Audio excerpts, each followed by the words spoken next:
గ్రాముల బంగారాన్ని విడిపించి ఆ రోజు ఆన్లైన్ రేటుకే మేము కొంటాం. Sharma gold company.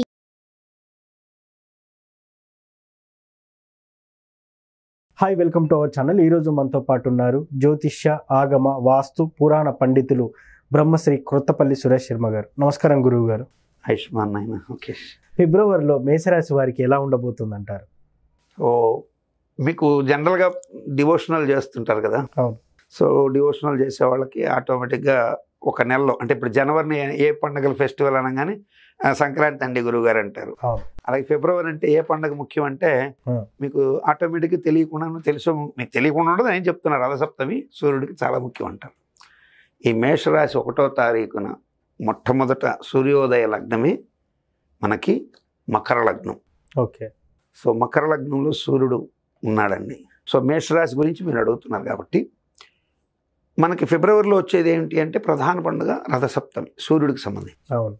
సో సూర్యోదయం లగ్నం అనేది ప్రామాణికంగా ఫస్ట్ చూడాలి. అంటే రాశి లగ్నం రెండు కూడా ప్రధాన భూమిక పోషిస్తాయి వీటిల్లో రాశి ఫలితాలు.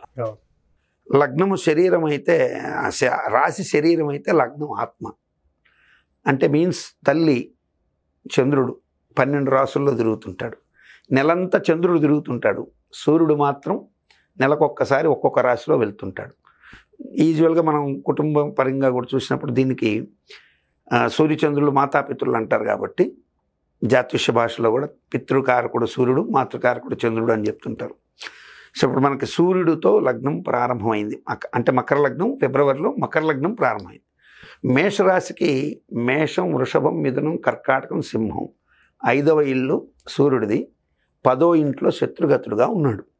కాబట్టి పిల్లల భవిష్యత్తుకు సంబంధించి, వారి అభ్యున్నతికి సంబంధించి మేషరాశిలో ఉన్నటువంటి వాళ్ళు తీసుకునే నిర్ణయాల్ని 1కి 2 సార్లు. ఇప్పుడు పిల్లవాడిని కోప్పడకూడదు. అంటే 14 ఏళ్ళ పిల్లవాడు ఉంటాడు, వాడిని కరెక్ట్గా చెప్పిన మాట వినడు. ఇటువంటి సమయంలో వాడిని మీరు ఏదన్నా కోప్పడితే వాడు మీ మీద చెడు భావాన్ని, అభిప్రాయం వ్యక్తం చేసుకునే అవకాశం, కొన్నిసార్లు మీ మనసుకి కష్టం కలిగించే నిర్ణయాలు తీసుకునే అవకాశాలు ఉంటాయి. ఎందుకు? సూర్యుడు శత్రుగతుడై ఉన్నాడు లగ్నంలో. కాబట్టి పిల్లల విషయంలో మీకు ఏదైనా ఈ మేషరాశిలో ఉన్నటువంటి వాళ్ళకి పిల్లలకు సంబంధించి ఏదైనా ఒక ఆలోచనలు ఉంటే, వాళ్ళు చెడు మార్గంలో పడుతున్నారంటే వాళ్ళని సరైనటువంటి ప్రాపర్ గైడెన్స్లో పెట్టడానికి తొందరపడి వాళ్ళని 10 మంది ఎదురుగుండా దూషించడం కానీ, వాళ్ళని ఇన్సల్ట్గా మాట్లాడడం కానీ, కంపేరిటివ్ టు అదర్స్ కానీ. సూర్యుడు శత్రుగతులుగా ఉన్నప్పుడు కంపేర్ చేస్తే పిల్లలు తట్టుకోలేరు. సో కాబట్టి వాడికి మార్కులు వచ్చాయి, నీకు రాలేదు, ఇట్లాంటి వర్షను పిల్లల దగ్గర మేషరాశి వాళ్ళు తీసుకోకపోవడం మంచిది. ఒకటి తీసుకోకపోవడం వల్ల ఏమవుతుంది అంటే ఖచ్చితంగా ఆ పిల్లవాడికి సంబంధించి వీళ్ళు పాజిటివ్గా ఆలోచించి వాడిని లోపల కూర్చోబెట్టుకొని వాస్తవిక పరిస్థితుల గురించి వాడికి అనలైజ్ చేస్తే మాత్రం వింటాడు. కాబట్టి తప్పనిసరిగా మేషరాశి వాళ్ళు అలా సూర్యుడిని బట్టి, మకర లగ్నంలో సూర్యుడు ఉండడం బట్టి మేషరాశి వాళ్ళు అటువంటి నిర్ణయం తీసుకోవడం మంచిది. అలా తీసుకునే నిర్ణయాలు కూడా సత్ఫలితాలు ఇస్తాయి. ఎందుకు? మేషరాశిలో గురువు ఉన్నాడు, శుభం ఉంటుంది పిల్లలకు సంబంధించి. కాబట్టి మీరు ఓవర్గా భయపడాల్సిన పని లేదు. వాళ్ళకు సంబంధించి మీరు ఇప్పుడు చేసేటువంటి చిన్న పూజ కూడా సత్ఫలితాన్ని ఇస్తుంది. అంటే ఒక గుడికి వెళ్ళి ఒక దక్షిణామూర్తి దగ్గర పిల్లవాడి గోత్రనామాదులు చెప్పి పూజ చేయించడం, గురువు దగ్గర అంటే ఆ అబ్బాయికి ఎవరి మీద, టీచర్ మీద గురుభావం ఉంది, మంచి టీచర్ ఎవరు చెప్తే ఆ పిల్లగాడికి ఇష్టం ఉంటుంది అనేటువంటిది గ్రహించాలి. ఆ పిల్లవానికి ఒక్కొక్కసారి ఎట్లా ఉంటుందంటే పిల్లలు ఆ టీచర్ మీద వాళ్ళకి ఎందుకనో వాళ్ళు చెప్పేది మైండ్కి ఎక్కదు.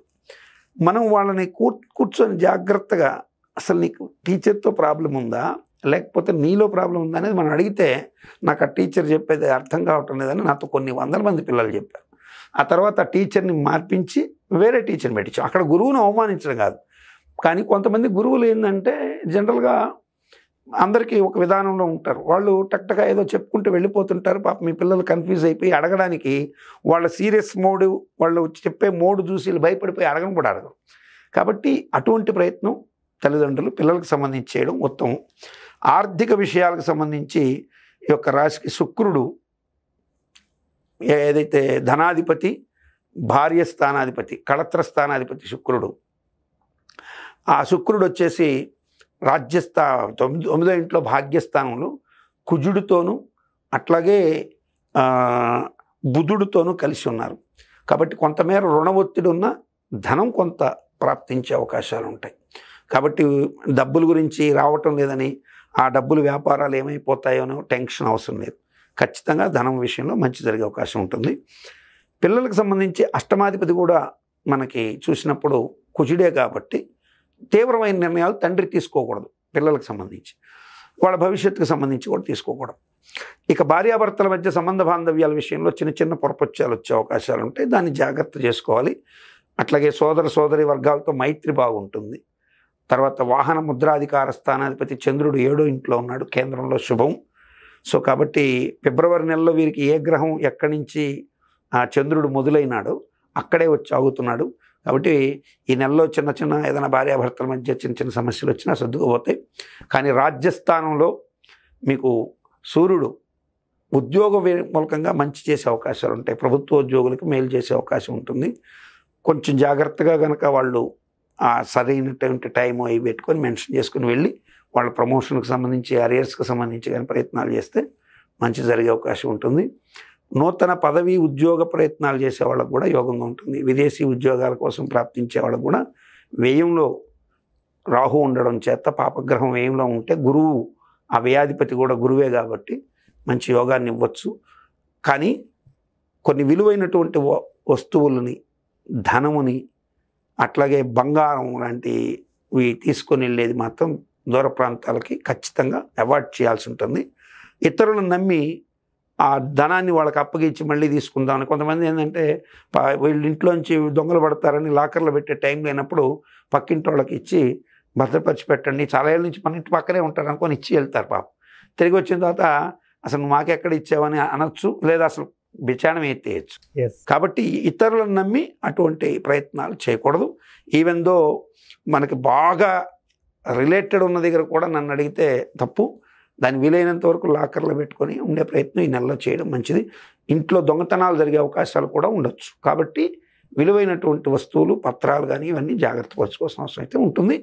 ఓవరాల్గా అయితే ఫిబ్రవరిలో వీళ్ళకి బాగానే ఉంటుంది. మేషరాశి వారికి పెద్దగా కష్టాలు అయితే ఎక్కువగా తగిలే అవకాశాలు. ఈ చిన్న చిన్న అంశాలు కొంచెం జాగ్రత్తగా చూసుకున్నట్టయితే మంచి ఫలితాలు. గురువు గారు, చాలామంది రాశి ఫలితాలను నమ్ముతారు, నమ్మరు. సో నేనైతే ఒక ఆస్ట్రాలజీ చేసే ఒక యాంకర్గా మాత్రం నేనైతే నమ్ముతాను. కొంతమంది ఏమంటున్నా అంటే నీది నాది ఒకటే జాతకం, కానీ నువ్వు నీచుడివి, నేనేమో రాజయోగినా అని ఇట్లా అంటుంటారు. సో నిజంగా ఈ రాశి ఫలితాలన్నిటి ఎవరికి వర్తిస్తాయంటారు? ఫస్ట్ మీలాంటి వారికే కాదు నాన్న, మీరు మామూలుగా హేతుబద్ధతతో ప్రశ్నించిన, ఒక రేషనలిజం భావంతో ప్రశ్నించిన, నాస్తిక భావంతో ప్రశ్నించిన, లేదు పూర్తి సంపూర్ణ దైవభావంతో ప్రశ్నించిన ప్రశ్న అయితే ఒకటే, అసలు ఈ రాశి ఫలాలు పనిచేస్తాయా? అవును, ఖచ్చితంగా పనిచేస్తాయి. అయితే ఇక్కడ చాలామందికి మరి నేను వృషభ రాశిలో ఉన్నాను, నా పేరు వెంకటేశ్వర్లు, నాతో పాటు పక్కనే వెంకటేశ్వర రెడ్డి గారు ఉన్నారు, ఆయనేమో బ్రహ్మాండంగా ఈ సంవత్సరం సంపాదించాడు, నేనేమో అడుగును పడిపోయాను అంటారు. మరొక ఆయన వెంకటేశ్వర చౌదరి గారు బ్రహ్మాండంగా సంపాదించారు, వెంకటేశ్వర శాస్త్రి గారు బాగా సంపాదించారు, నాకేమీ లేదు అంటారు. బిలో ప్రావర్టీలో ఉన్న అతను అసలు ఇది ఏవి పట్టించుకోకుండా కూడా కొంతమంది వెళ్ళిపోయేవాళ్ళు ఉంటారు. ఇక్కడ మనం రాశి ఫలాలు ఒకటే. మరి బాగా గుర్తుపెట్టుకోవాల్సింది ఏంటంటే అందరికీ సమమైన ఖచ్చితమైన ఏజ్ ఫ్యాక్టర్ ఒకటి ఏంటి, రోజులు సెకండ్స్తో కూడా ఒకే సమయంలో పుట్టడం అనేది జరుగుతుంది. అవును, కానీ వాడెవడో నువ్వు ఎట్లా ఐడెంటిఫై చేస్తావు? చేయలేం. ఒక గంప నిండా ఒకే చెట్టు కాచిన పండ్లే, అవును, అన్నీ ఒకే సైజులో మామిడి పండ్లు ఉన్నా ఎక్కడో లిటిల్ బిట్ డిఫరెన్స్ ఉంటుంది. అవును. మీరు కావాలంటే మీరు దీంట్లో నక్షత్రగ్రహ తారకానాం అని ఆదిత్య హృదయంలో ఉంటుంది. నక్షత్రగ్రహ తారకానాం అంటే నక్షత్రాలు వేరు, గ్రహాలు వేరు, తారకలు వేరు. ఇప్పుడు మనకు ఆకాశం నిండా కనిపడేవి తారకలు. సో నక్షత్రాలు అనేవి సపరేట్. ఈ నక్షత్ర మండలాన్ని బట్టి ఆ రాశిలో ఎవరు పుట్టినా అశ్విని నక్షత్రంలో పుట్టిన వాళ్ళు ఉంటారు. ఇప్పుడు అశ్విని నక్షత్రంలో ఒక చిన్న నెలబిడ్డ పుడతాడు, అట్లాగే ముదుసలైనడు అక్కడే ఉంటాడు, ఒక కప్ప కూడా అక్కడే పుడుతుంది, ఒక జింక కూడా అక్కడే పుడుతుంది, ఒక గొర్రె కూడా అక్కడే పుడుతుంది. సో ఇవన్నీ పుడతాయి. పుట్టడం అయితే నక్షత్రాలు అందరూ పుడతారు. కానీ దీంట్లో శాస్త్రము వర్జించింది చాలా ఉన్నాయి, ఇవి చాలామందికి తెలియదు. శాస్త్రం రాశి ఫలాలు ఎవరికి వర్తిస్తాయని చెప్పింది అంటే బాలకులకు వర్తించదు. 60 సంవత్సరాలు ఏదైతే మనకున్నాయో అవి దాటిన వాడి మీద జ్యోతిష ప్రభావం పోతుంది. బధిర అంటే గ్రుడ్డివారు, వీరి మీద జాతక ప్రభావాలు తక్కువగా ఉంటాయి, ఉండవని కాదు తక్కువగా ఉంటాయి. పొంగుణ గుంటివారు, వీరి మీద తక్కువగా ఉంటాయి. అట్లాగే మతిభ్రంశత్వం, పిచ్చివాడి మీద జ్యోతిష్యం పనిచేయదు. మరి మనకు మంచి కోసమే శాస్త్రం ఉందనేది. కాబట్టి రాశి ఫలాలు మీరు దాంట్లో చూసి భయపడిపోవద్దండి, తెలుసుకోండి. సజెషన్స్ ఉంటే దాన్ని ఫాలో కండి. ఒకవేళ మంచిగా ఉంటే హ్యాపీగా ఉండండి, చెడు ఉంటే భయపడద్దు, హ్యాపీగా ఉండండి. అది రాశి ఫలాల గురించి. మేషరాశి వారి గురించి చాలా చక్కగా వివరించారు గురుగారు. Thank you. ఆయుష్మాన్.